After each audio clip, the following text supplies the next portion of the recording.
அரசாங்கம் என்ன சொல்லுது? நடுத்தர மக்கள் தேவையில்லை, கடன்நிலை தொழிலாளிகள் தேவையில்லை, பொருளாதார மட்டத்தில் கீழே இருக்கிறவங்க தேவையில்லைன்னு நினைக்குது. ஏன்னா இவங்களாம் தான் அன்ரிசர்வ்ல போறவங்க, தேர்ட் கிளாஸ்ல போறவங்க, ரீடைல்ல போறவங்க. இன்னைக்கு என்ன ஆயிடுச்சு? இப்ப நீங்க என்ன சொல்லுங்க? போன வாரத்துல ஒரு பேப்பர் போடுங்க, 83 புதிய ரயில் ஸ்பெஷல் ட்ரெயின்ஸ் இன்ட்ரோடியூஸ் பண்ணிக்கிறேன். ஒரு முழு பக்க விளம்பரம் வருது. இந்த முழு பக்க விளம்பரத்தை வச்சு என்ன பண்ண முடியும்? கிட்டத்தட்ட 20,000 ரயில்கள் சர்வீஸ் கொடுத்திருந்த இந்திய ரயில்வேல 83 சிறப்பு ரயில்கள் மட்டும்தான் வருது இந்திய அளவில். இது எவ்வளவு பெரிய வெட்கக்கேடான விஷயம். ஏன்னா 100% பணிமனைகள் திறந்தாச்சு, ஃபேக்டரிஸ் திறந்தாச்சு, எல்லாமே திறந்துட்டாங்க. திறந்துட்ட பிறகு 83 ரயில்கள் மட்டும் தான் விட்டு இருக்கோம். அப்ப 83 ரயில் வரும்போது நம்மளுக்கு சம்பளம் கொடுக்கணுமா? யோசிச்சு பாருங்க. நம்ம இப்ப பெற்று கொண்டு இருக்க சம்பளம் என்ன? அரசாங்கம் கொடுத்த சம்பளமா? கிடையாது. இங்க இருக்கக்கூடிய எஸ்ஆர்எம் பேரியக்கமும் ஏஆர்எஃப்பும் நமது கோட்ட செயலாளரும் பொதுச் செயலாளரும் போராடி பெற்று சலுகை 5 மாசம் சம்பளம். 5 மாசம் டிரான்ஸ்போர்ட் அலவன்ஸ் எப்படி வாங்குறீங்க? வேலைக்கு தொடர்ந்து வரல டிரான்ஸ்போர்ட் அலவன்ஸ் கிடையாது இல்லையா? சட்டம் இருக்குது. ஆனா டிரான்ஸ்போர்ட் அலவன்ஸ் வாங்கிட்டு இருக்கிற எப்படி வாங்கணும்?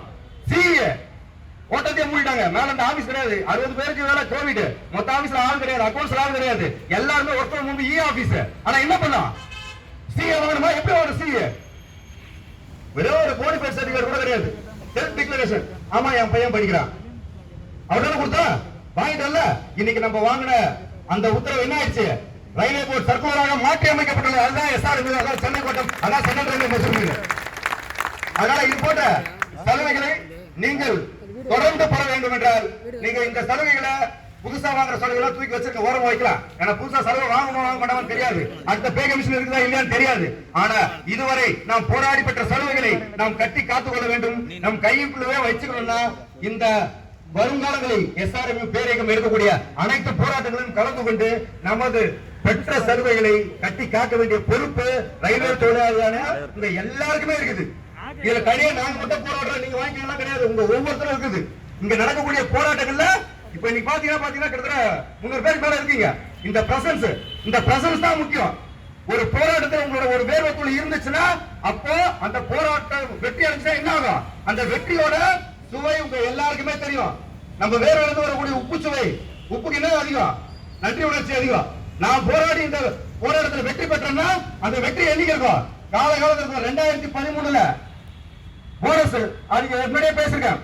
போனஸ் நிறுத்தப்பட்ட காலத்திலே அந்த போனஸை போராடி வாங்குவதற்காக காலை 5:30 மணிலிருந்து 8 மணி வரைக்கும் சென்ட்ரல் ஸ்டேஷன்ல காத்திருந்த எனக்கு இருக்குது. இந்த போனஸ் இன்று வரை வாங்குறேன்னா அதுல நான் போராடுறேன், என்னோட வேர்வை துளி அங்க இருக்கிற பெருமை எனக்கு இருக்குது. அந்த பெருமை உங்களுக்கு வேண்டும் என்றால் வரக்கூடிய அனைத்து போராட்டங்களிலும் கலந்து கொண்டு உங்களோட பிரசன்ஸை நிரூபிச்சு உங்களோட எதிர்ப்பை தெரிவித்து இந்த அரசாங்கத்தை நம்ம சொல்ற பேச கேட்கிற அளவுக்கு இந்த அரசாங்கத்தை கொண்டு வர வேண்டிய கட்டாயம் உங்களுக்கு இருக்குது. நிறைய நம்மளே பேசணும், நிறைய பேசியாச்சு, டைம் போச்சா. அதனால இன்று நமது சிறப்பு அழைப்பாளராகவும் இங்கே நமது கோட்டத்தை கட்டி காத்து வழிநடத்திக் கொண்டு கூடியிருக்கிற நமது கோட்ட செயலாளர் திரு பால் மார்ஷல் ஜான்சன் அவர்கள் இங்கே வந்திருக்கிறார். காரணம் என்ன? கோட்ட செயலாளருக்கு சென்னை டிவிஷன் 58 பிரான்ச் இருக்குது. எதுக்கு நீ தாம்பரத்துக்கு வந்திருக்காரு? நேற்று நமது ஒற்றுமையை பறைசாற்றி இருக்கிற இந்த இடத்துல நம்ம ஒற்றுமையை நிலையாட்டி இருக்கிறோம். நீங்க எல்லாம் ஒற்றுமையை ஒரே கையோடு ஒரே போராடு ஓங்கி இருக்கிறீர்கள் என்ற ரெப்ரசன்ட் பண்ணோம். இன்னைக்கு அந்த உங்களோட ஒற்றுமைக்கு மரியாதை தர வேண்டும் என்ற ஒரே எண்ணத்தோடு இன்று இந்த பகுதிக்கு வந்து இந்த கூட்டத்தில் கலந்துக்கிறேன்னு சொல்லிட்டு நான் கூட கேட்கல, சார் வாங்கன்னு சொல்லவே இல்லை. அவரே நேற்று ஈவினிங் முடிவு எடுத்து வந்திருக்காரு. அப்போ எது பலம்?